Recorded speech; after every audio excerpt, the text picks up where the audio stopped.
বিসমিল্লাহির রহমানির রহিম। সুপ্রিয় শিক্ষার্থীবৃন্দু, আসসালামু আলাইকুম। আমি আশা করি তোমরা যে যেখানেই আছো মহান স্রষ্টার অশেষ রহমতে তোমরা মঙ্গলমতোই আছো। তোমাদের সবাইকে আমি আইডিয়াল কলেজ ভার্চুয়াল ক্লাসরুমে সাদর আমন্ত্রণ জানাচ্ছি। আমাদের আজকের ক্লাসের আলোচ্য বিষয় দ্বন্দ্ব সমাস। দ্বন্দ্ব সমাস কাকে বলে, দ্বন্দ্ব সমাস কত প্রকার ও কি কি, উদাহরণ সহ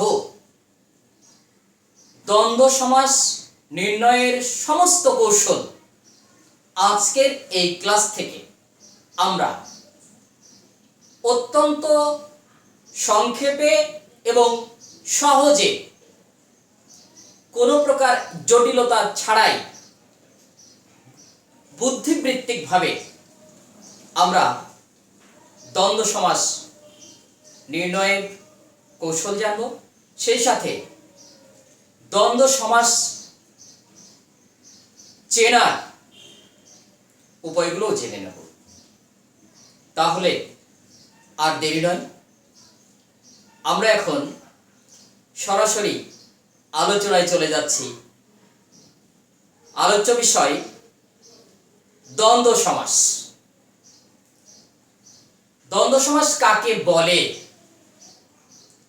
এই প্রশ্নের উত্তর যদি আমরা জানতে চাই তাহলে তার উত্তরটি হবে যোজক বা সংযোজক অব্যয় লোপ পেয়ে সকল পদের প্রাধান্য বজায় রেখে যে সমাস হয় তাকে দ্বন্দ্ব সমাস বলে। অর্থাৎ ব্যাস বাক্যে যতগুলো সমসমান পদ থাকবে তার সবগুলোই সমস্ত পদে স্থান পাবে, শুধুমাত্র সংযোজক অব্যয় বা যোজক বাদ দিয়ে, যেমন ও এবং এই সকল শব্দগুলো বাদ দিয়ে বাকি সমস্ত সমসমান পদগুলোই সমাসবদ্ধ পদে স্থান পাবে। তাহলে লক্ষ্য করা যাক আমরা কিভাবে এই সংজ্ঞা মেলাবো। আমি বলেছি যোজক বা সংযোজক অব্যয় বাদ দিয়ে সমসমান পদের বাকি সবগুলোর প্রাধান্য বজায় রেখে যে সমাস গঠিত হবে তাকে দ্বন্দ্ব সমাস বলে। উদাহরণ সেট করেছি আমরা, দেখো এখানে উদাহরণ দিয়েছি মাতা ও পিতা। এখানে ও যোজক, মাতা ও পিতাকে যোগ করেছে। যোজকের আরেক নাম সংযোজক অব্যয়। শুধুমাত্র এই যোজক যদি বাদ গিয়ে বাকি সবগুলো সমস্ত পদে স্থান পায় তাহলে বুঝতে হবে আমাদের সংজ্ঞা সঠিক হয়েছে। তাহলে দেখি মাতা ও পিতা সমান সমান মাতা পিতা। আমরা সংজ্ঞায় বলেছিলাম যোজক বাদ দিয়ে বাকি সবগুলো সমস্ত পদে স্থান পাবে। উদাহরণে আমরা দেখলাম যোজক ও বাদ দিয়ে মাতা এবং পিতা দুজনেই সমস্ত পদে সমানভাবে প্রাধান্য লাভ করেছে। যে সমাসে সমসমান পদের সবগুলো সমস্ত পদে যে স্থান পায় সেই সমাসকেই আসলে দ্বন্দ্ব সমাস বলা হয়। আশা করি দ্বন্দ্ব সমাস নিয়ে তোমাদের মনের মধ্যে যে কোনো দ্বন্দ্ব বা সন্দেহ তা খুব সহজেই নিরসন হয়ে যাওয়ার কথা যদি তোমরা বুঝে থাকো আমার উদাহরণ এবং সংজ্ঞার কথা। তাহলে আমরা দ্বন্দ্ব সমাস কাকে বলে তার উদাহরণ জেনে নিলাম। এবার জানবো দ্বন্দ্ব সমাস কয় প্রকার। দ্বন্দ্ব সমাস সাধারণত 8 প্রকার হয়ে থাকে। তবে যত প্রকারই হোক, উত্তরে আমরা 2 থেকে 3টি সমাস বাদে সব সমাসের উত্তরের ক্ষেত্রে আমরা লিখব দ্বন্দ্ব সমাস। কিন্তু আমি আজকে তোমাদের এই ক্লাসে 8 প্রকার খুব সহজে বুঝিয়ে দেব। আমাদের দ্বন্দ্ব সমাসের 8 ভাগের মধ্যে প্রথম ভাগের নাম হলো সাধারণ দ্বন্দ্ব। লক্ষ্য করবে, সাধারণ দ্বন্দ্ব। সাধারণ দ্বন্দ্ব যে দ্বন্দ্ব সমাস সাধারণভাবে 2 বা ততোধিক সমসমান পদকে সমস্ত পদে নিয়ে গিয়ে এক পদে পরিণত করে তাকে সাধারণ দ্বন্দ্ব সমাস বলে। যেমন লক্ষ্য করবে, কালি ও কলম সমান সমান কালি কলম। তাহলে কালি ও কলম, এখানে ও সংযোজক অব্যয় বাদ চলে গিয়ে এখানে কালি এবং কলম দুটোই চলে গেছে, কালি কলম। এই ধরনের লতা পাতা, ঘরবাড়ি ইত্যাদি বিভিন্ন ধরনের সমাস আমরা সাধারণ দ্বন্দ্ব সমাসে উদাহরণ হিসাবে আনতে পারি। আশা করি সাধারণ দ্বন্দ্ব সমাস সম্পর্কে তোমরা সাধারণভাবে আমার এই সাধারণ কথা বুঝতে পেরেছ। 2 নম্বরে রয়েছে সমর্থক দ্বন্দ্ব। খুব সহজ। এই পৃথিবীতে আমার সোনার ছেলেমেয়েরা মনে রাখবে, এই পৃথিবীতে যত শব্দের সমর্থক শব্দ রয়েছে সমস্ত সমর্থক শব্দই হলো সমার্থক দ্বন্দ্ব সমাস। কোনো চিন্তা নেই, সমর্থক শব্দ হলেই সেটি হবে দ্বন্দ্ব সমাস। যেমন লক্ষ্য করবে, এখানে হাট ও বাজার সমান সমান হাট বাজার। আমরা জানি হাট মানেও যা, বাজার মানেও তাই। তাহলে এটি সমর্থক।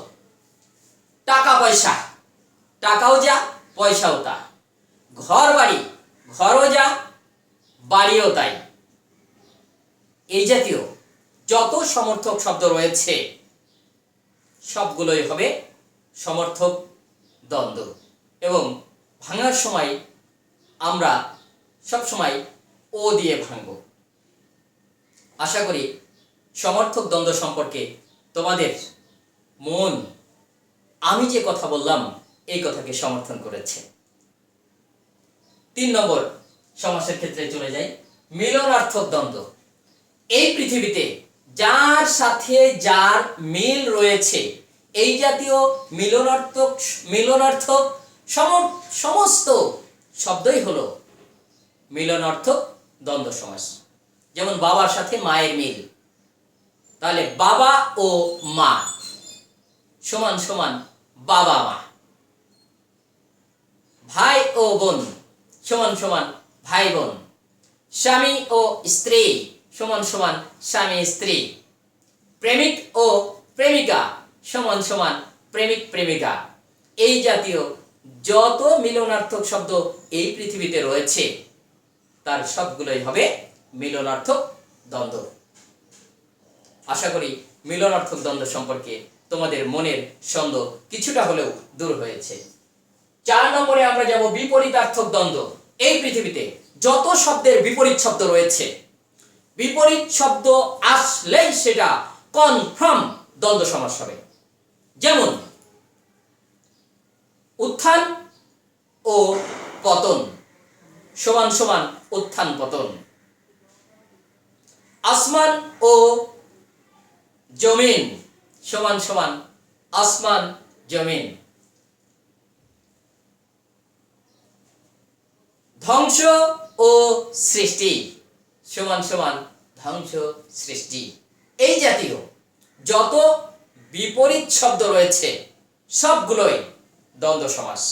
আশা করি তোমাদের দ্বন্দ্ব সমাস চিনতে ভুল হবে না।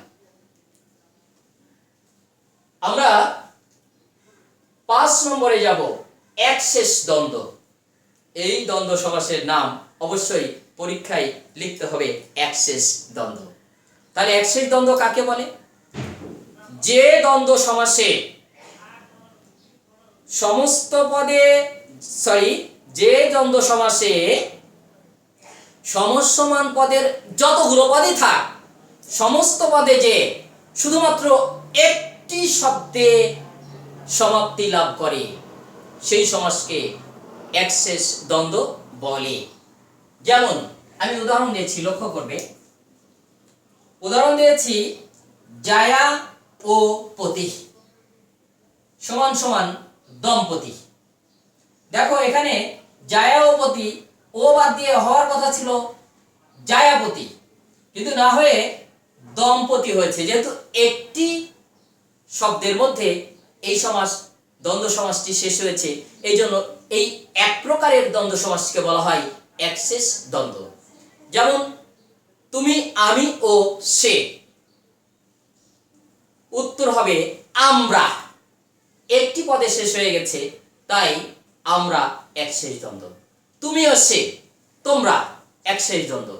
সে ও তুমি, তোমরা একশেষ দ্বন্দ্ব।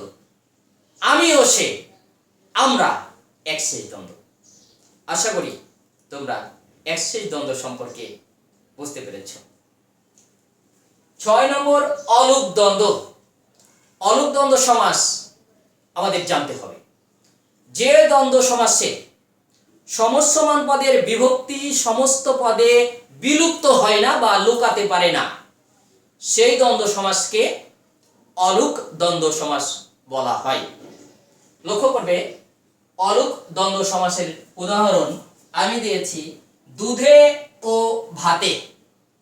খেয়াল করো, দুধে ও ভাতে সমান সমান দুধে ভাতে, আমরা বলিনি দুধ ভাত। তাহলে এখানে দুধ প্লাস এ, ভাত প্লাস এ, তার মানে এ বিভক্তি এখানে আছে, এখানেও দুধ প্লাস এ, ভাত প্লাস এ, এখানে এই যে এ বিভক্তি আছে, এই জন্য এই দ্বন্দ্ব সমাসকে বলা হয় অলুক দ্বন্দ্ব সমাস। এমন মায়ে ঝিয়ে, বাবাই ছেলেই, আদায় কাঁচকলাই, অর্থাৎ বিভক্তি লুপ্ত না হলে সেটা অলুক দ্বন্দ্ব সমাস হবে। 7 নম্বর বহুপদী দ্বন্দ্ব। এই বহুপদী দ্বন্দ্বের জন্যই আমি সংজ্ঞায় বলেছি শুধু ও বাদ দিয়ে যতগুলো পদ থাকবে সবগুলো স্থান পাবে। যেমন রাজা, বাদশাহ, উজির ও নাজির সমান সমান রাজা, বাদশাহ, উজির, নাজির। শুধু ও বাদ দিয়ে সবাই সমস্ত পদে স্থান পেয়েছে। সাহেব, বিবি ও গোলাম সমান সমান সাহেব, বিবি, গোলাম। রাজা, বাদশাহ, উজির, নাজির, সিপাই, পাইক ও পেয়াদা, অনেকগুলো শব্দ। আমরা শুধু ওটা বাদ দিয়ে বাকি সবগুলো সমস্ত পদে একসাথে লিখে দেব, তাহলে এটা হয়ে যাবে বহুপদী দ্বন্দ্ব। আশা করি তোমরা বহুপদী দ্বন্দ্ব সম্পর্কেও বুঝতে পেরেছ। সবশেষ বিরোধার্থক দ্বন্দ্ব, অর্থাৎ যার সাথে যার সংঘাত, সেই সমাসকে বিরোধার্থক দ্বন্দ্ব বলে। যেমন ওহি ও নকুল। ওহি, নকুল। ওহি মানে সাপ, নকুল মানে বেজি। সাপের সাথে বেজির সম্পর্ক কি আমরা সবাই বুঝি। কাজেই ওহি ও নকুল সমান সমান ওহি নকুল। দা ও কুমড়া সমান সমান দা কুমড়া। আদা ও কাঁচকলা সমান সমান আদা কাঁচকলা ইত্যাদি। এগুলো সবই বিরোধার্থক দ্বন্দ্ব। আমার শোনার ছেলেরা, দ্বন্দ্ব সমাসের প্রশ্নে যাই আসুক, তোমাদের বিরোধার্থক, সমর্থক এই জাতীয় কোনো শব্দই উত্তরে ব্যবহার করার প্রয়োজন নেই। যদি তোমরা শিওর না হতে পারো, তোমরা ডাইরেক্ট লিখে দেবে মাতা ও পিতা, মাতা পিতা দ্বন্দ্ব সমাস। মিলনার্থক দ্বন্দ্ব লেখার প্রয়োজন নেই, কারণ যদি তোমরা লিখতে গিয়ে ভুল করে ফেলো তাহলে উত্তরটা 0 নাম্বার হয়ে যাবে। আর যদি তোমরা সরাসরি লিখে দাও মাতা ও পিতা সমান সমান মাতা পিতা দ্বন্দ্ব সমাস, তাহলে পূর্ণ 1টি নাম্বারই তোমরা পেয়ে যাবে। তাই আমি মনে করি দ্বন্দ্ব সমাস নিয়ে তোমাদের মনের মধ্যে কোনো দ্বন্দ্ব বা সংশয় যদি কাজ করে থাকে, আজকের এই ক্লাস থেকে দ্বন্দ্ব সমাস তোমরা পরিপূর্ণভাবে শিখে গেছো। কারণ দ্বন্দ্ব সমাস চেনার উপায় হলো এই পৃথিবীতে যত সাধারণ শব্দ রয়েছে সেগুলো সাধারণ দ্বন্দ্ব, সমর্থক শব্দও দ্বন্দ্ব সমাস, মিলনার্থক শব্দও দ্বন্দ্ব সমাস, বিপরীতার্থক শব্দ দ্বন্দ্ব সমাস, আর একশেষ দ্বন্দ্ব উদাহরণ দিয়ে বুঝিয়েছি, অলক দ্বন্দ্ব বুঝিয়েছি, বহুপদী দ্বন্দ্ব আমরা বুঝিয়েছি, বিরোধার্থক দ্বন্দ্ব বুঝিয়েছি। আমরা যদি এই ক্লাস বুঝে থাকি আর সত্যিই আমাদের ক্লাসটি তোমাদের কাছে, আমার এই ক্লাস মনোজ্ঞ হয়ে থাকে, তাহলে এই ক্লাসটি তোমাদের সকল বন্ধুকে দেখার সুযোগ করে দেওয়ার জন্য ক্লাসটি শেয়ার করে দাও। কারণ আমরা সবাই আজকে ঘরে বন্দী। ওই যে আগে বলেছি, বন্দী হলেও আমাদের মনে কিন্তু একটি যোগ সন্ধি রয়েছে, পরস্পরকে আমরা ভীষণ ভালোবাসি। তাই আমরা এই দূর প্রশিক্ষণের মাধ্যমেও বর্তমান এই সংকটময় মুহূর্তে সবাই সবার কাছে চলে আসি। আর একটাই পথ, সেটা হলো এই ভিডিও শেয়ার করার মধ্য দিয়ে বন্ধুদের কাছে তোমার নিজের এই মনের কথা আর স্যারের কথা পৌঁছে দিয়ে তাদের খোঁজ খবর নিয়ে আমরা যদি এই দুর্যোগকালীন সময় মোকাবেলা করতে দুর্যোগকালীন সময় থেকে উত্তরণ লাভ করতে পারি, সেটাই হবে আমাদের জন্য চরম ও পরম্পর। তোমরা সবাই জ্ঞানে মানে সম্মানে আমার চেয়ে বড় হও, অনেক বড় বড় জায়গায় যাও, এই দোয়া করে আজকের মতো আইডিয়াল কলেজ ভার্চুয়াল ক্লাসরুম থেকে বিদায় নিচ্ছি। খুদা হাফেজ।